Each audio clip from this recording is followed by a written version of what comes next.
Hoje então nós vamos ler o Príncipe Mendigo, então bora lá. So go thy ways, and set quick about it, for I like not much bandying of words, being not over patient in my nature. John Canty moved off, muttering threats and curses, and was swallowed from sight in the crowd. Hendon ascended 3 flights of stairs to his rooms, with his torch, after ordering a meal to be sent thither. It was a poor apartment, with a shabby bed and some odds and ends of his old furniture in it, and was vaguely lighted by a couple of sickly candles. The little king dragged himself to the bed and lay down upon it, almost exhausted with hunger and fatigue. He had been on his feet a good part of a day and a night, for it was now 2 or 3 o'clock in the morning, and he had eaten nothing meantime. He murmured drowsily, "Pray thee call me when the table is spread," and sank into deep sleep immediately. A smile twinkled in Hendon's eyes, and he had said to himself, "By the mass, the little beggar takes to 1/4 and usurps one's bed with as natural and easy as grace, as if he owned them with never a bite your leave a so pleasant to you, or anything of the sort."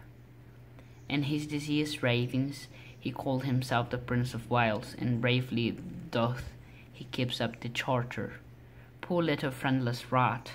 Doubtless his mind has been disordered with ill usage. Or I'll be his friend. I have little friendless rat. Doubtless his mind has been disordered. I have saved him, and it draweth me strongly to him. Already I love the bold-tongued little rascal. How sorely alike he faced this mighty rabble, and flung back his high defiance. And what comely, sweet, and gentle face he hath, now that sleep hath conjured away its troubles and its griefs. I'll teach him. I'll cure his malady. Yea, I'll be his elder brother, and care for him, and watch over him. And whoso would shame him or do him hurt, may order his shroud, for though I will be bound for it if he shall need it. He bent over the boy and contemplated his great brown him with kind and pitying interest, tapping the young cheek tenderly and smoothing back the tangled curls with his great brown hands. A slight shiver passed over the boy's form. Hendon muttered, "See now how like a man it was so to let him lie here uncovered and fill his body with deadly realms. Now what shall I do? 'Twill make him to take him up and put him within the bed, and he sorely needeth sleep." He looked about for extra covering, but finding none, dabbed his doublet and wrapped the lad in it, saying, "I'm used to nipping air and scent April. This little I shall mind the cold." Then walked up and down the room to keep his blood in motion, soliloquizing as before. His injured mind persuades him he's the Prince of Wales. 'Twill be odd to have a Prince of Wales still with us, now that he was the prince. Now that he that was the prince is prince no more, but king, for this poor mind is set upon the one fantasy, and I will not reason out that now I should cast by the prince and call itself the king. If my father liveth still after the 7 years that I have heard not from home in my foreign dungeon, he'll welcome the poor lad and give him generous shelter for my sake, So will my god elder brother Arthur, my older brother Hugh, but I will crack his crown, and he interfere, the fox-hurted, ill-conditioned animal. Yes, thither will we fare, and straightway too. A servant entered with the smoking meal disposed. Its end disposed it upon a small deal table, placed the chairs, and took his departure, leaving such cheap lodgers as to wait upon themselves. The door slammed after him, and the noise woke the boy, who sprang to a sitting posture, and shot a glad glance about him. Then a grieved look came to his face, and he murmured to himself with a deep sigh, "Alack, it was but a dream, woe is me." Next his notice Miles Handel doublet glanced from that to Handel, comprehended the sacrifice that had been made for him, and said gently, "Thou art good to me, yes, thou art very good to me. Take it and put it on. I shall not need any more." Then he got up and walked to the washstand in the corner and stood there waiting. Hendon said in a cheery voice, "We'll have a right hearty sup and bite. Now for everything savory and smoking hot, and that and thy nap, together will make thee a little man again. Never fear." The boy made no answer, but bent a steady look that was filled with grave surprise, and also somewhat touched with impatience, upon the tall knight of the sword. Handel was puzzled, and said, "What's amiss, good sir? I will wash me." "Oh, is that all? Ask no permission of Miles Handel for aught thou cravest.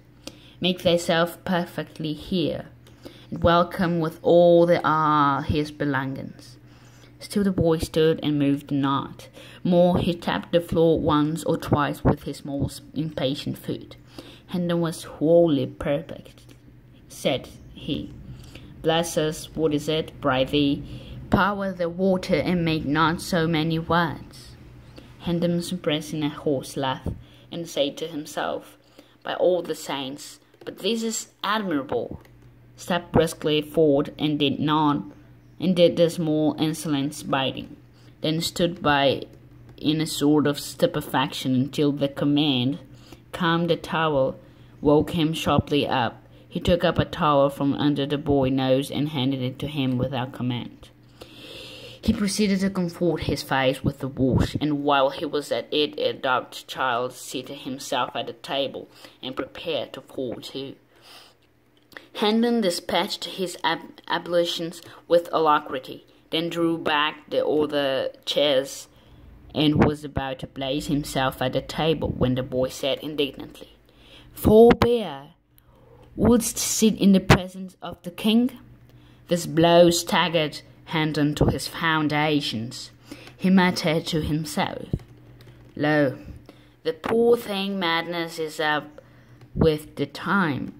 It hath changed with the great challenge that is come to the realm, and now infancy is the king. Good luck, I must humor the conceit, too. There is no other way, faith, he would order me to the tower else." He pleased with his jest, and he moved the chair from the table, took his stand behind the king, and proceeded to wait upon him in the courteous way he was capable of. While the king ate, the rigor of the royal dignity relaxed a little, and with his growing contentment came a desire to talk. He said, "I think thou callest thyself Miles Handel, if I heard thee all right." "Yes, sire," replied Miles. Then observed to him, "If I must humour the poor lad madness, I must say, sire him, I must majesty him. I must not go by halves. I must take as nothing that belong to the part I play. Else so I play it all and work evil to his charitable kindly cause." Então a gente já leu em inglês, agora a gente vai ler em português.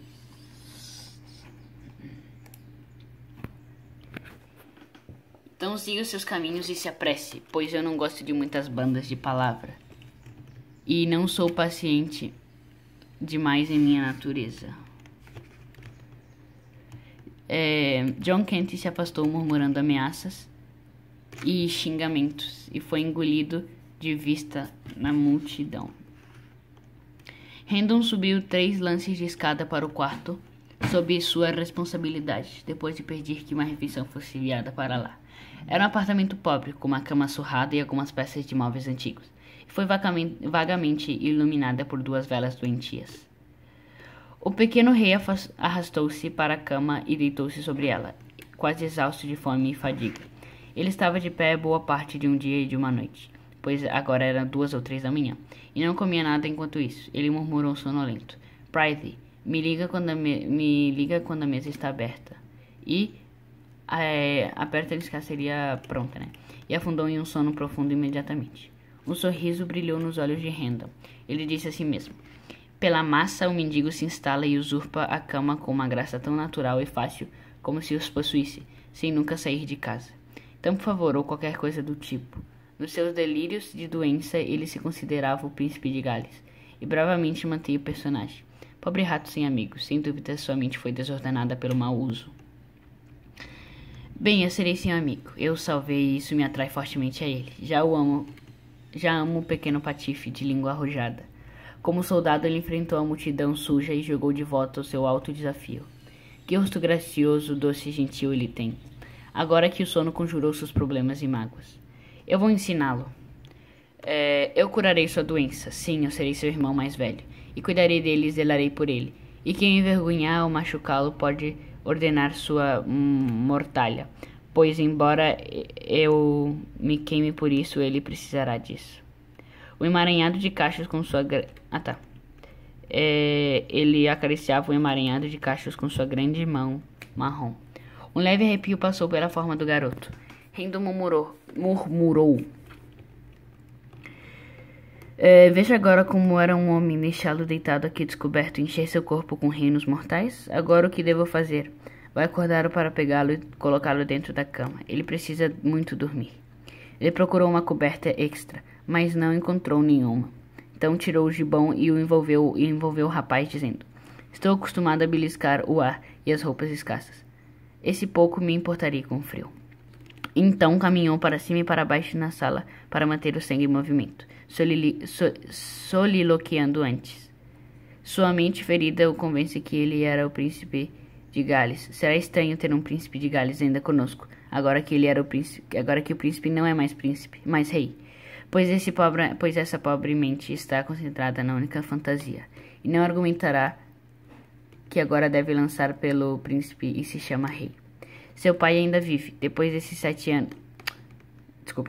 Se meu pai ainda vivesse, depois desses 7 anos que nada ouvi da casa em minha masmorra estrangeira, ele acolherá o pobre rapaz e lhe dará um abrigo generoso por minha causa. Assim será um bom irmão mais velho.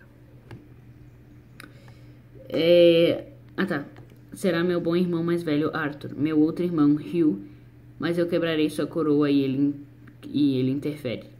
Um animal de coração de raposa e mal condicionado. Sim, para onde iremos? E também imediatamente. Um criado entrou com uma refeição para fumar, descartada sobre uma mesa pequena. Colocou as cadeiras e partiu, deixando inquilinos baratos como esses para esperarem sozinhos. A porta bateu atrás dele, e o barulho despertou o garoto, e que ficou sentado e lançou um olhar alegre sobre ele. Então um olhar de tristeza surgiu em seu rosto, e ele murmurou para si mesmo com um suspiro profundo: puxa, isso foi apenas um sonho, ai de mim. Em seguida ele notou o gibão de Miles Random e olhou para Random e compreendeu o sacrifício. Isso foi feito para ele, e disse gentilmente: você é bom para mim, sim, você é muito bom para mim. Pegue-o, coloque-o, não precisarei mais. Depois ele se levantou e caminhou até o lavatório no canto e ficou ali esperando.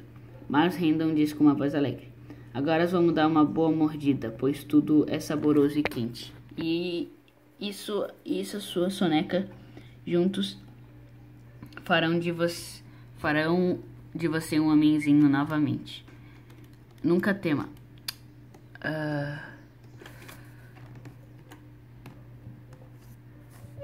Cadê? Nunca tema.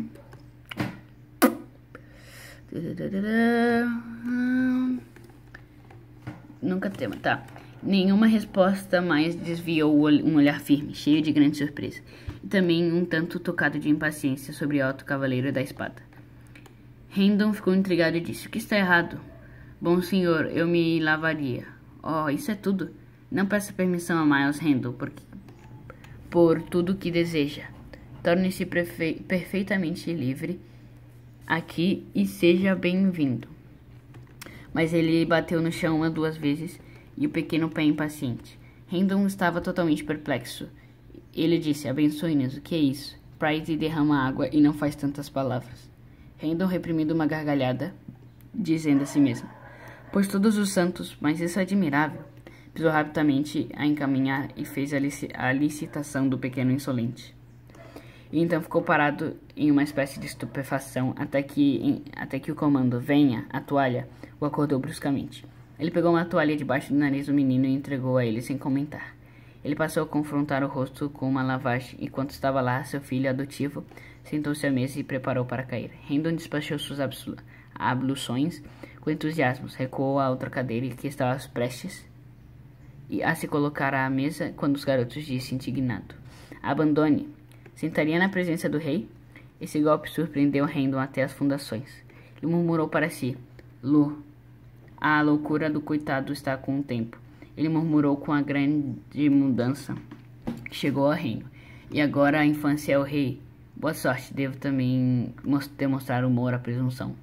Não há outro caminho. Ele me mandaria para a torre. Satisfeito com essa brincadeira, ele retirou a cadeira da mesa e se posicionou atrás do rei. Enquanto o rei comia, esse rigor de sua dignidade real relaxou um pouco. E com seu crescente contentamento surgiu o desejo de conversar. Ele disse: Eu julgo que você se chama Miles Rendon, se eu ouvi tudo bem. Sim, senhor, respondeu Miles. Então observou para si: se eu devo humorar a loucura do pobre rapaz, devo tê-lo. Não devo chamar ele de senhor. Devo chamar ele de majestade. Não devo passar pela metade. Devo ficar com nada que pertence à parte que interpreto. Senão devo brincar mal e fazer mal a esta causa